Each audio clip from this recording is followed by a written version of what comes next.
The best time to prepare for a crash is before the crash. The biggest crash in world history is coming. The good news is the best time to get rich is during a crash. Bad news is the next crash will be a long one. Get more gold, silver, and Bitcoin while you can. And then I love the take care at the end. Well, that's another speculation. Is it inflation or deflation? I think it's deflation, because you just can't keep printing money when it crashes.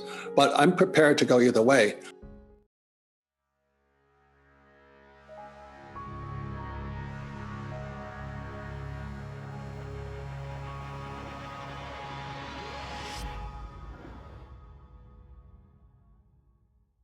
Well, as my friend here, Jim Records, we're the old guys here, and we've experienced enough crashes in our lifetime. But what Jim says is quite accurate, is the next crash is basically an avalanche waiting for the last snowflake. And since 2008, all they've been doing is piling more debt onto the mountainside, and they're just waiting for the next snowflake to hit. And it's going to be the biggest in world history. I thought COVID was it, but they just added more debt onto the avalanche site. Well, let me give you the macro, because everybody goes micro on me. This here is a $10 million Zimbabwe dollar.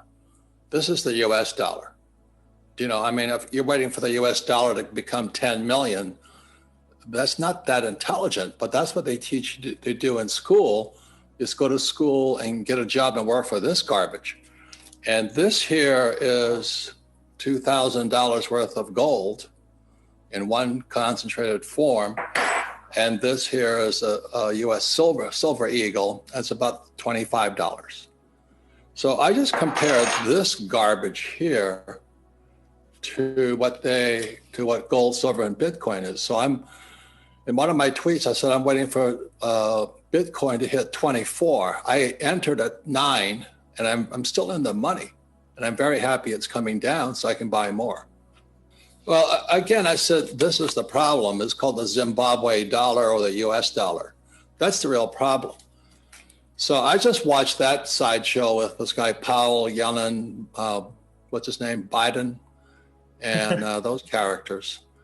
And I just gauge off of them. Whatever they're doing, I'm not going to do. But I've been that way most of my life. Some people call me a contrarian. I'm an entrepreneur. I'm a capitalist. I don't own any stocks. I don't like stocks, but I don't have to own stocks because I'm an entrepreneur. I build my own assets. Like the Rich Dad Company is an international brand, and a brand is what Buffett invests in, like McDonald's or Gillette or Coca-Cola. So to the young people, I say, don't be an employee. Why don't you become an entrepreneur like Gates or Musk or those characters? And then you get really rich. But if you can just sit there and play the stock market, you may as well play Bitcoin too. You see, this guy, what's his name? I forgot his name now. Good friend of mine, but I'm having the Biden effect. He says, live debt free. Are you crazy? In 1971, the US dollar became debt. So every time I have a chance to buy real estate, I borrow as much money as I can. So I think I'm about 1.2 billion in debt, because debt became money in 1971. But what these other goofballs are saying is that get out of debt, live debt free. Well, that's a choice you make. So I just don't do that. I own a lot of real estate. And every month I make millions of dollars a month in cash flow, and I pay no taxes because the tax system incentivizes people who use debt. So everything they teach you in business school is a bunch of BS. The real guys like Trump, I know Trump's not popular, but he's a good friend of mine, and we're in debt up to our eyeballs and we pay no taxes. So that's what we teach, and it's different than everybody else. I'm not saying having a stock portfolio is right or wrong, but there's other alternatives you can do. Just open your eyes and see how the rich are really getting richer. Well, I think that's the most important question you could ask today. Everybody should be asking. It's just not if, it's just when does the yuan become crypto, when the dollar become crypto, or the Fed coin? And then what will that do to the banking system? I hear all kinds of wild predictions, I'm not saying they're right or wrong, but I just keep an open mind. The same with Bitcoin. When it was 20,000 and FOMO, everybody was afraid of missing out. I just waited till it crashed. So as soon as the Fed coin comes out, I'm going to wait for the next crash. And the next crash may be all those banks that you guys are advertising as handing out dividend checks right now. One prediction I hear is that when the Fed coin comes out, you don't need Wells Fargo, you don't need Bank of America, you don't need Goldman Sachs anymore, because we'll be completely communist. We'll be 100% central banking, central planned economy. So that's what I'm watching right now. And I don't know which way it's going to go, but I think we'd all better pay attention to what happens when the Fed coin comes out. Well, that's another speculation. Is it inflation or deflation? I think it's deflation, because you just can't keep printing money when it crashes. But I'm prepared to go either way. The thing I say to young people, because Yahoo is for young people, I would say be an entrepreneur, be a capitalist, and build a business that does well in crashes, booms, or busts. So like Rich Dad does extremely well in booms, but it does very well in busts. That's what Nassim Taleb calls anti-fragile. The more it crashes, the stronger the company gets.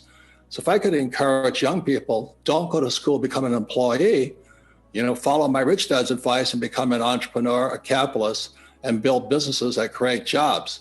I mean, this Biden and Kamala, I mean, what the hell are they doing, paying people not to work? The only way money is created is via production, and we're paying people billions not to work? Oh my God, that's communism. Debt is a four-letter word for most people. There are many people in my position, so-called financial gurus, who say live totally debt-free. And there's other people who say cut up your credit cards. And that's good advice for certain types of people. So you should definitely cut up your credit cards if you can't control your spending. You should definitely. But I don't know how people live without credit cards. I don't know how you can check into a hotel, rent a car, or go shopping and go out for dinner, but you should cut up your credit cards if you're a shopaholic. That's good advice. And the other thing about debt, there's good debt and bad debt.